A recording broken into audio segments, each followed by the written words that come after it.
Bert Allen here. Thanks everybody for watching and listening. We're talking with director Matthew Saville about a brand new project, Juniper, a wonderful film and an equally talented cast. I cannot wait for people to watch this. Matthew, thanks for your time and congratulations on this wonderful project. Thank you so much. It's wonderful to be here. Yes, well, let's talk about it. You have a top-notch cast, a wonderful story. How did this project come about for you, and what interested you in taking it on as a storyteller and a content creator? I guess it started off as, write what you know. And I just started writing a story about my grandmother who came to live with me for the last part of her life. I didn't really know her. She was sort of estranged from our family, very smart, intelligent, funny, drank close to a bottle of gin a day. Of course.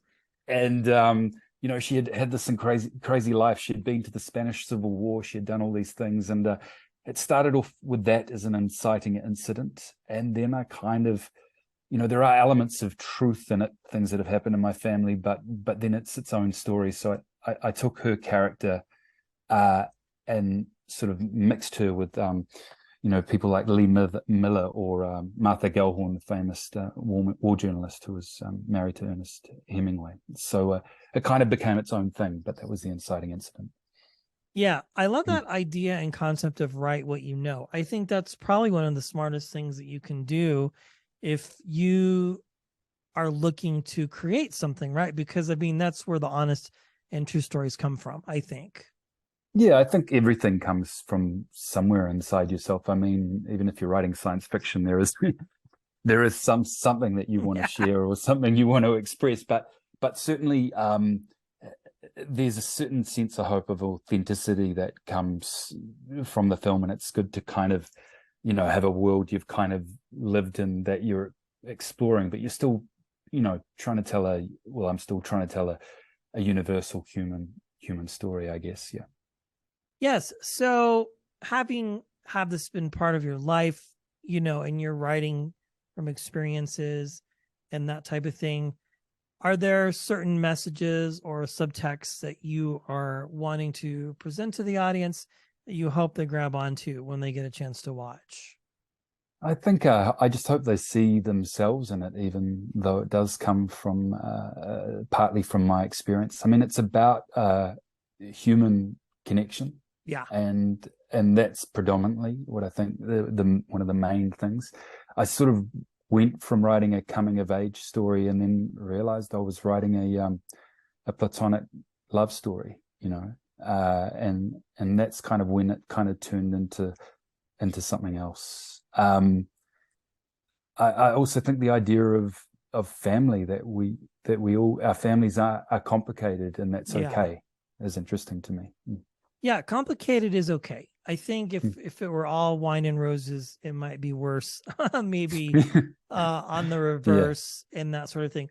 Well, it's a great film. I had a chance to screen it, and I think audiences will appreciate it and enjoy it, especially in a time right now where content is king and there's so much to consume. It can be virtually impossible to see everything. But if you want to watch something that has truth and has meaning to it, this is definitely it. And hopefully a few laughs along the way as well. Yeah, definitely. A little too close to home. A little too close to home. Yeah. Where did the journey begin for you as a storyteller? Funnily enough, I've just always wanted to write. Weirdly, I was dyslexic, and I struggled at school. And then I started reading. I sort of said to my dad, if you buy me this book, I promise I'll read it, because I wasn't. You're like, and he was like, whatever, you won't. And then I just sort of absorbed it, and then I became addicted, and I'd wanted to be a storyteller, despite the fact that everything was saying I shouldn't be a storyteller. and it's I suppose it's for that reason it feels like a calling, if that makes sense, like why you joined. It does, yeah. I mean, ministry. it's almost like it chose you, really, to a degree.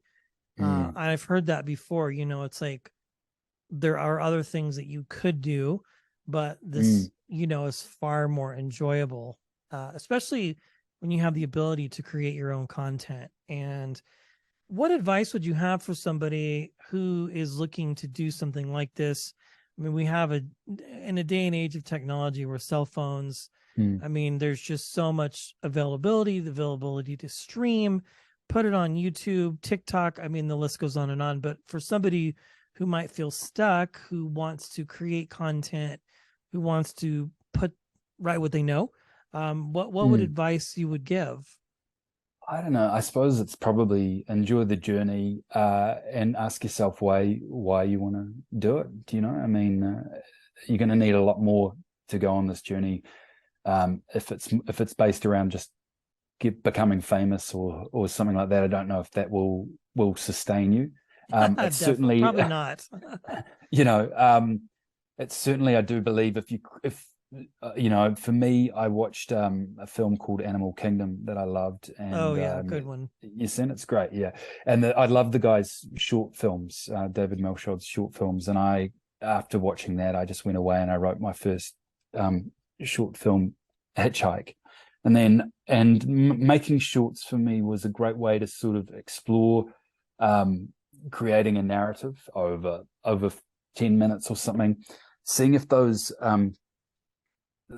films connect. See if that's how you discover your voice. I suppose that's the kind of thing we need to discover our voices and what we're actually wanting to say about the world, or what is interesting that is going to make people laugh or be entertained or cry or whatever. So I'm a huge fan of short films. I love them. I watched them.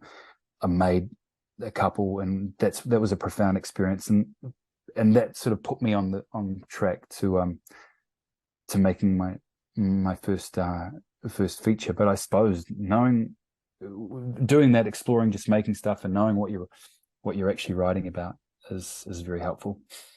Absolutely. And one last question: when and where could people watch the film when they get a chance?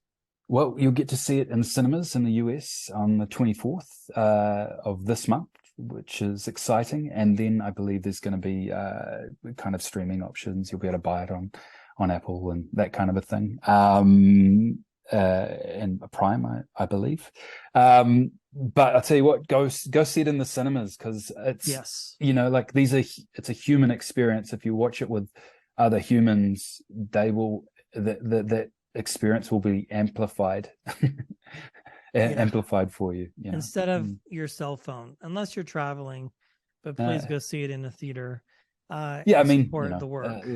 I always think it's also just about that. I mean, imagine that, this new episode, The Last of Us, the third episode that everyone's going on about. The bottle really episode, I really loved it. And if you're watching that on the TV by yourself, you'll probably feel something. You're watching that on the TV with your whole family, you're going to feel more. And that's what it's about for me. It's just that human experience. Wow. Well, congratulations on this. Very excited. And thank you, Matthew, for your time. I appreciate it. Be sure to see this film when it's available to watch in theaters and subsequently streaming. Matthew Saville, thank you so much. It was a pleasure chatting with you. It was great chatting to you too. Take care. Likewise.